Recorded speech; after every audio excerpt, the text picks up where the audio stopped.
مرحبا بالجميع، أهلا بكم مجددا في البرنامج. اليوم نغوص في عالم العلاقات الرائع مع موضوع أعلم أنه سيلامس الكثير منكم.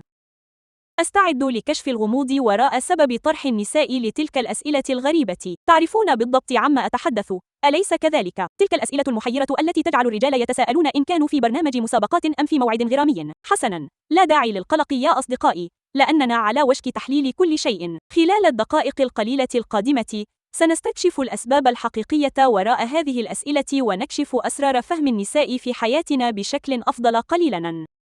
لذا استعدوا، تهيئوا لبعض الضحك ولنبدأ. الفصل الأول: القضية الغامضة للنساء وأسئلتهن. حسناً، لنكن صادقين، لقد مررنا جميعاً بهذا، أليس كذلك يا رفاق؟ تكون في موعد والأمور تسير بسلاسة، ثم فجأة تطرح عليك سؤالاً يبدو وكأنه من عالم آخر. الأمر أشبه بمحاولة اتباع نظام تحديد المواقع GPS الذي قرر فجأة أن يأخذك في طريق غريب عبر منطقة المجهول. مثلاً، أخبرني، ما رأيك في أنماط هجرة الإوز الكندي؟ تتساءل حينها: من أين جاء هذا السؤال؟ هل هذا سؤال فخ؟ هل كان ينبغي علي دراسة الطيور المائية قبل هذا الموعد؟ لكن إليكم الحقيقة، النساء بارعات جدا في التواصل. أسئلتهن ليست حقا حول الإوز، إنها تتعلق بشيء أعمق بكثير. النساء مثل محققات القلوب، إنهن يبحثن عن أدلة ويحاولن تجميع قطع أحجية من تكون أنت. الأسئلة تثير الحوار وتكشف عن أفكارك ومشاعرك. أحياناً يكون مجرد فضوليات. الأسئلة هي وسيلة للتواصل وبناء الألفة، لذا تقبل تلك الأسئلة وانفتح. استخدمها لمشاركة أفكارك ومشاعرك. صدقني، ستقدر ذلك أكثر مما تتخيل. الفصل الثاني: معضلة التواصل العاطفي. دعونا نتحدث عن التواصل العاطفي لدقيقة، لأنه يشبه الكأس المقدسة في العلاقات، خاصة بالنسبة للنساء. كما ترون، غالبا ما تكون طبيعة الرجال مبرمجة للتركيز على الجانب العملي المنطقي، وجانب، دعونا نصلح الأمر، نرى مشكلة ونريد إيجاد حل لها. لكن النساء غالبا ما يقاربن الأمور من زاوية عاطفية أكثر. إنهن يرغبن في فهم المشاعر الكامنة وراء المشكلة ومعرفة لماذا وراء ماذا. وهنا تأتي تلك الأسئلة الغريبة. إنها لا تتعلق دائما بإيجاد إجابة محددة، بل تتعلق بفتح باب للحوار وخلق مساحة للألفة العاطفية والضعف الإنساني. الأمر أشبه بقولهن: مهلا، لنذهب إلى ما هو أعمق من مجرد الأمور السطحية، لنتحدث عن مشاعرنا، مخاوفنا، آمالنا وأحلامنا. فكروا في الأمر كبناء جسر يا رفاق، كل سؤال هو لبنة، وكل إجابة صادقة تقوي ذلك الترابط. لذا عندما تسألك شيئا مثل ما هي ذكريات طفولتك المفضلة، فهي لا تبحث فقط عن حكاية ممتعة، إنها تحاول فهم ما يسعدك وما الذي صاغ شخصيتك اليوم. إنها تبحث عن تلك اللحظات المشتركة من الضعف التي تبني الثقة والحميمية. الفصل الثالث: الأسئلة كمقياس. حسناً، لنكن واقعيين يا رفاق، المواعدة قد تكون حقلاً من الألغام. أنا محق، أليس كذلك؟ أنت تحاول معرفة ما إذا كانت معجبة بك، وهي تحاول معرفة ما إذا كنت تستحق وقتها. إنه أشبه برقصة رقيقة من الإشارات والتلميحات الخفية. وهل تعرف ما هي إحدى تلك التلميحات؟ حذرت، إنها الأسئلة. تستخدم النساء الأسئلة لقياس اهتمامك ومعرفة ما إذا كنت مهتما حقا. إذا كنت مهتما بصدق، فإنك تطرح الأسئلة، أليس كذلك؟ تريد معرفة كل شيء عنهن، شغفهن، أحلامهن، نوع الآيس كريم المفضل لديهن. لذا عندما تطرح المرأة أسئلة، فهي تقيس مدى اهتمامك. إنها تبحث عن علامات تدل على أنك تراها وتسمعها وتقدرها. انتبه جيدا، اطرح أسئلة متابعة وأظهر فضولا حقيقيا. الفصل الرابع: الكشف عن حقيقتك.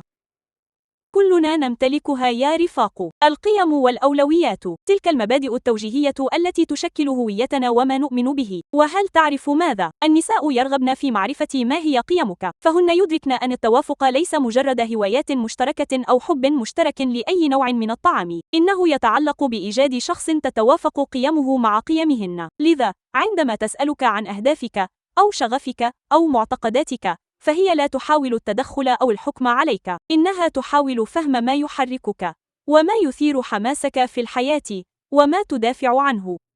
إنها تبحث عن تلك التوافقات الجوهرية التي تتجاوز السطحيات. فكر في الأمر كبناء منزل. أنت لا تريد بناء منزل على أساس من رمال، أليس كذلك؟ أنت تريد شيئا صلبا، شيئا يمكنه الصمود أمام عواصف الحياة، وهذا ما تمثله القيم والأولويات في العلاقة، فهي الأساس الذي يبنى عليه كل شيء آخر. الفصل الخامس: كيف تبني الأسئلة الثقة؟ لنواجه الأمر، العلاقات قد تكون مخيفة، أليس كذلك؟ أن تفتح قلبك لشخص ما، وأن تكون عفويا، يتطلب الكثير من الثقة، وبالنسبة للنساء اللواتي غالبا ما يمتلكن حدساً عاطفيا أكبر، فإن بناء تلك الثقة أمر ضروري. إذن، كيف يفعلن ذلك؟ لقد حذرت، إنها الأسئلة. فكر في الأسئلة كتمارين صغيرة لبناء الثقة، كل إجابة صادقة، وكل مرة تنفتح فيها وتشارك جزءاً من نفسك، تشبه إيداع القليل من الثقة في رصيد العلاقة، ومع نمو تلك الثقة، ينمو أيضاً الشعور بالأمان. الآن، هذا لا يعني أنها بحاجة لمعرفة أعمق أسرارك المظلمة في الموعد الأول، لكن كونك منفتحاً وصادقاً بشأن أفكارك ومشاعرك وتجاربك، يظهر لها أنك جدير بالثقة، وأنك شخص يعتمد عليه، وشخص يمكنها الشعور بالأمان معه. الفصل السادس: لغة الحب. نحن جميعاً نتوق إلى الطمأنينة والتقدير يا رفاق، إنها حاجة إنسانية أساسية، وفي العلاقات هي بمثابة أشعة الشمس التي تساعد بذور الحب الصغيرة تلك على النمو، والنساء غالباً ما يعبرن عن هذه الحاجة من خلال لقد حذرت الأسئلة، لكن إليك الأمر، هن لا يبحثن دائماً عن إيماءات كبيرة أو إطراءات مبالغ فيها، أحياناً تكون الأشياء الصغيرة، تلك الأفعال البسيطة من الطمأنة والتقدير، هي الأكثر أهمية.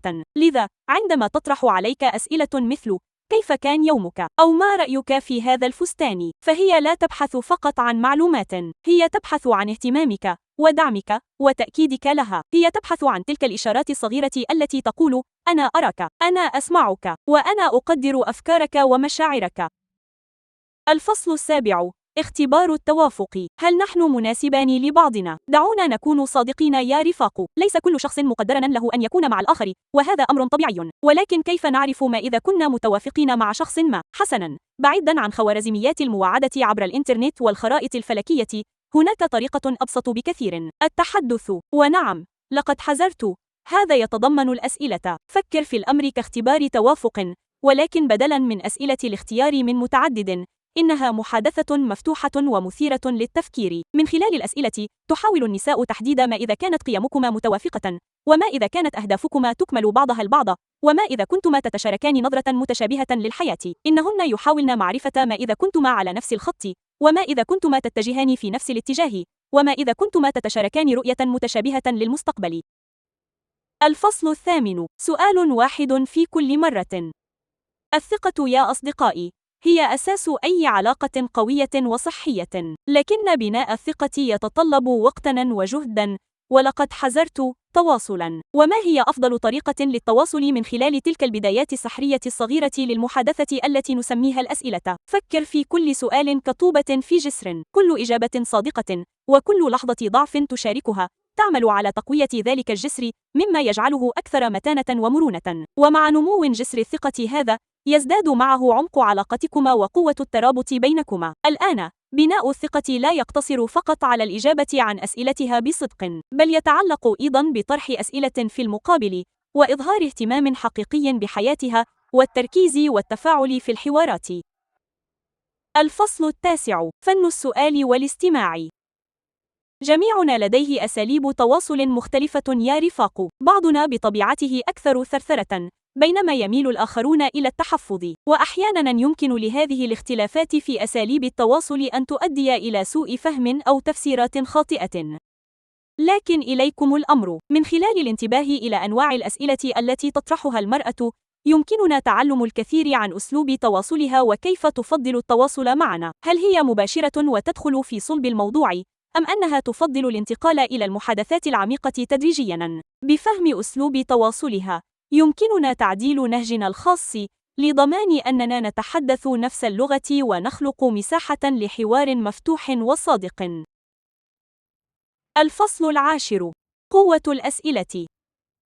في نهاية المطاف يا رفاق، نريد جميعاً أن نشعر بالترابط والفهم والتقدير. وبالنسبة للنساء اللواتي غالباً ما يمتلكن موهبة فطرية في التواصل، تعد الأسئلة أداة قوية لبناء تلك الروابط وتعزيز الشعور بالتفاهم. لذا في المرة القادمة التي تطرح فيها امرأة سؤالاً يبدو غريباً أو غير متوقع، لا تتجنبه. تقبله.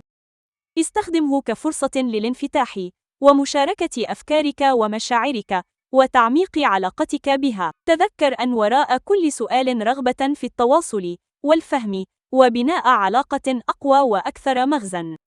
حسناً، ها قد عرفتم الأمر يا رفاق. نظرة متعمقة في عالم النساء الرائع وأسئلتهن. لقد استكشفنا الأسباب الكامنة وراء تلك الاستفسارات الفضولية، وأهمية التواصل العاطفي، ودور الأسئلة في بناء الثقة والتفاهم والحميمية. والآن أريد أن أسمع آراءكم. شاركوا أفكاركم وتجاربكم وأي قصص طريفة أو غريبة عن الأسئلة في التعليقات أدناه. دعونا نستمر في هذا الحوار. وكما هو الحال دائماً، شكراً لكم على المشاهدة. لا تنسوا الاشتراك للحصول على المزيد من الرؤى حول العلاقات والمحادثات الممتعة. حتى المرة القادمة، استمروا في طرح تلك الأسئلة.